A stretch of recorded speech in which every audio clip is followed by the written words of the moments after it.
ತುಂಬಾ ಚೆನ್ನಾಗಿ birthday celebrate ಮಾಡಿದೀವಿ. SMR ಬರ್ಡೇಗೆ ಸ್ಯಾಮ್ ಸಮೀರ್ ಆಗ್ಲಿ, ವರುಣ್ ಆರಾಧ್ಯ ಅವರಾಗ್ಲಿ, ಶ್ರವಣ್ ಅವರಾಗ್ಲಿ ಥ್ಯಾಂಕ್ ಯು ಸೋ ಮಚ್ ಬಂದಿದ್ದಕ್ಕೆ. Thank you. Welcome.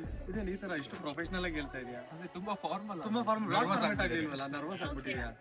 Okay, nervous ಆಗ್ಬಿಟ್ಟು. ಓಕೆ, ಅಷ್ಟೇ ಹೇಳು. ನಾನು ಇವ್ರಿಗೇನೋ ಗಿಫ್ಟ್ ತಗೊಂಡ್ ಬಂದೀನಿ, ನೀವ್ ಇರ್ತೀರ ಅಮ್ಮು ಗಿಫ್ಟ್ ಗಿಫ್ಟ್ ತಗೊಂಡ್ ಬಂದಿದ್ದೆ ನಾನು.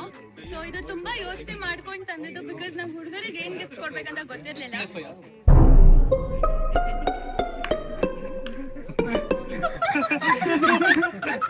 ಒಂದ್ ನಿಮಿಷ ಇರ್ಬೇಕಿತ್ತು. ಗೆಸ್ಟ್ ಆಗಿ ಆಯ್ತು.